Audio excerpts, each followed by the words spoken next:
I never thought I'd see the day where AAA PC gaming would become possible on a handheld console, but here we are with the Asus ROG Ally. While the Steam Deck was a step in the right direction, after using the ROG Ally for a few days now, Valve's attempt at a handheld console feels less shiny and new compared to what Asus has to offer. Hi guys, my name is John Nieves, and we're going to be talking about this little thing. This is the ROG Ally, the first handheld gaming console from Asus. So there's three things that really make the ROG Ally stand out against the competition: software, hardware, and price. So let's start with software. The ROG Ally uses Windows as its operating system. Asus using Windows for the ROG Ally is both a blessing and a curse. So let me explain that. The greater compatibility offered by the Windows operating system means that you'll be able to play games from a variety of digital stores like Xbox, Game Pass, Epic, EA Play, Ubi Store, and more. That's not really something the Steam Deck, which is the closest competition to the ROG Ally, can do, as you're limited to Steam games without some serious workarounds. I don't want to turn this video into a Steam Deck versus an ROG Ally video. You know, you've seen a bunch of them already on the internet. But with the Steam Deck, you're basically at the mercy of whatever you already have in your Steam library when you first buy the device.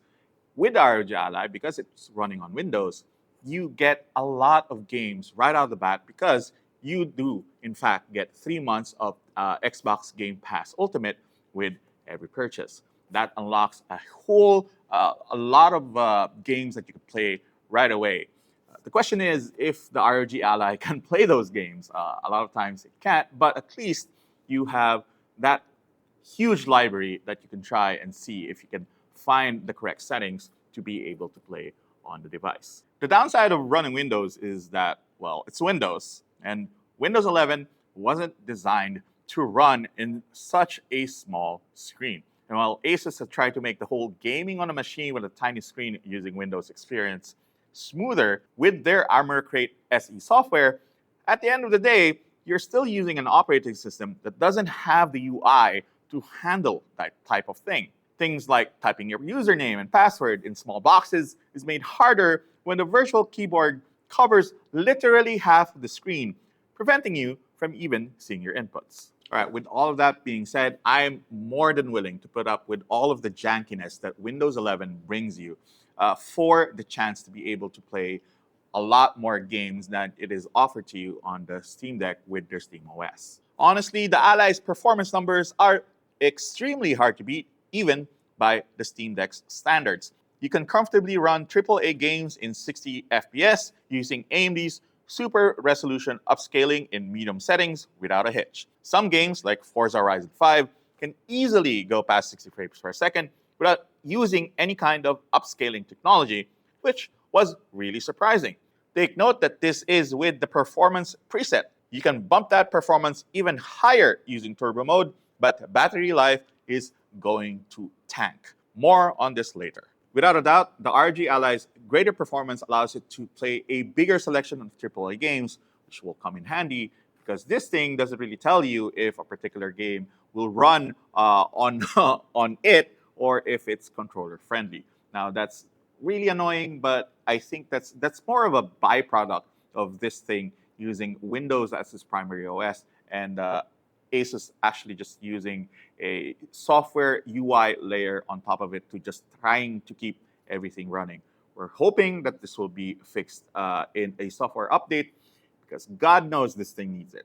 Okay, one thing that really surprised me about the ROG Ally is how cool and quiet this thing is. That's made possible via the zero gravity fan design. Hot air just blows away from your hands. I've never actually felt hot or I've never felt my hands getting hot while I was using it. One of the commenters when we posted the ROG Ally on the Facebook page asked if I could actually play this console outside without aircon, and I can tell you, hindi siya uminit. It wasn't heating up. It actually ran pretty well. It did not thermal throttle at all. And the best part is I could barely hear the fans even in turbo mode. That's how efficient the cooling system is on the ROG Ally, which is very, very impressive. All right, we got to talk about pricing. Asus has priced the ROG Ally at around $699 in the US, around $39,000 with direct conversion here in the Philippines. That's just $50 more than the highest version of the Steam Deck, which is tremendous value if you take a look at what's on tap here. Of course, one of the biggest caveats there is that that is US pricing. That is not local pricing.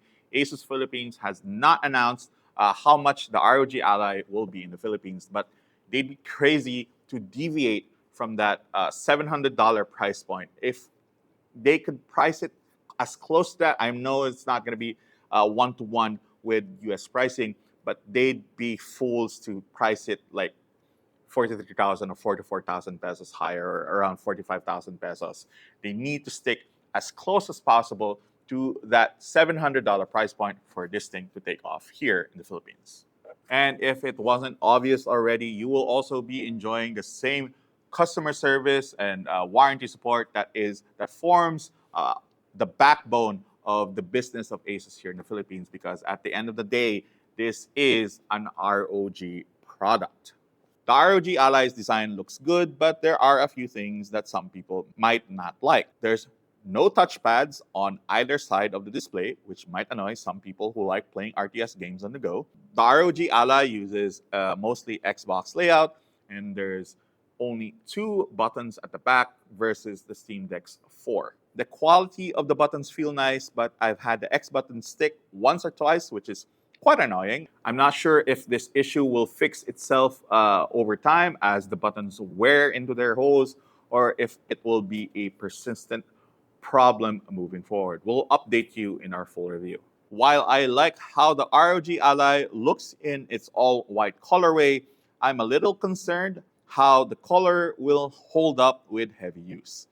White gadgets typically look a lot worse when they've been used heavily, especially with a lot of gamer sweat on them with constant use. I would have liked a black version of the ROG Ally if it was possible. All right, the biggest weakness of the ROG Ally here is battery life. With a better processor, you're also getting a higher battery drain, especially when you crank up the power. And while there are presets put in Armor Crate SE, mainly silent, performance, and turbo, you'll need to do quite a bit of tweaking to get the Ally past 3.5 hours on a single charge. On the performance preset, I usually get around an hour and a half to 2 hours on a single charge with the screen set on full HD and the frames capped on 60. You can extend that further by lowering the resolution and setting FPS caps, but at the end of the day, the Ally is a bit of a battery hog. All right, that being said, the powerful APU comes to its own when you use the Ally with the ROG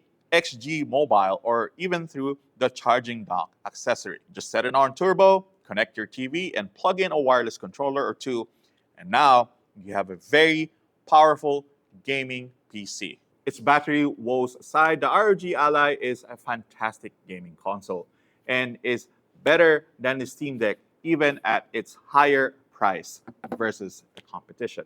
It is not a perfect product because no first generation product ever is. But I would be very surprised if Microsoft doesn't issue a software update to address a lot of the pain points of using Windows with this particular machine that we mentioned in our video. And if Asus Philippines actually sticks to the MSRP of the ROG Ally, like keeps it within that $700 range, I'm pretty sure a lot of you will be buying one, me included. That's pretty much it for me. My name is John. Are you buying the ROG Ally when it launches in the Philippines? Well, let us know down below. If you want to see our full review, including the benchmarks for the games that we'll be testing this particular device with, please watch out for that review in our website, unbox.ph. That's it for me. Peace out.